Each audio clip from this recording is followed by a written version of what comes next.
What's up, everybody? Chef Plum here, back with you again, and we're at beautiful Butcher's Best Country Market in Newtown, Connecticut. And today I'm going to talk to you about something really important. It's called browning stew beef.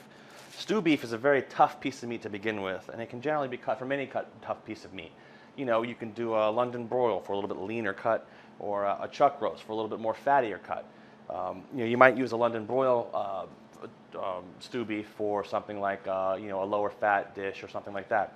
But before you can cook anything with it, you gotta brown it in a pan. The browning develops so many flavors and helps the dish taste so much better.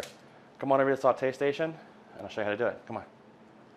All right, guys, so we're here at our saute pan, and I've got about a tablespoon or so of olive oil in the pan. Just coating the pan, getting nice and hot for our stew beef here that we're gonna brown. Now remember, the only thing we're really gonna show you here is browning the beef and how important that is. When you do a braise and you do a roast, always brown the meat. It develops flavors so much more. So we're going to take our stew meat like this, and this is a little chuck roast, I believe. Dropping it in right there. Sounds like that angry snake. Important, even when you're browning your meat, to also season it. Throw a little salt and pepper on top of the meat and in the pan. Now, like I said, really important to remember, and I'm not making a joke here, guys, don't play with the meat. Let it sit, let it sear. You don't want to start stirring it and moving it around and all that. The meat itself will tell you when it's ready to move because it won't stick to the bottom of the pan anymore.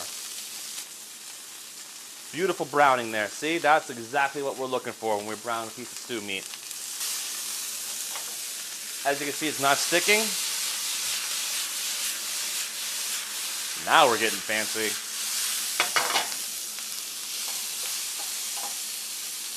And we're just going to brown this off.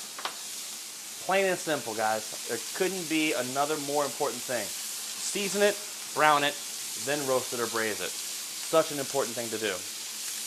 So that's about it. You brown it nicely. As you can see, the colors, it's browned all the way around. You don't want that gray kind of tinge to it. You want that nice searing there. It's called the Maillard reaction, actually. It's not caramelization, but that's a whole other video in itself. But that's it. Hot pan. Hot, hot, hot, hot pan. Wisp of smoke coming off. When you drop the meat in, it should sound just like an angry snake.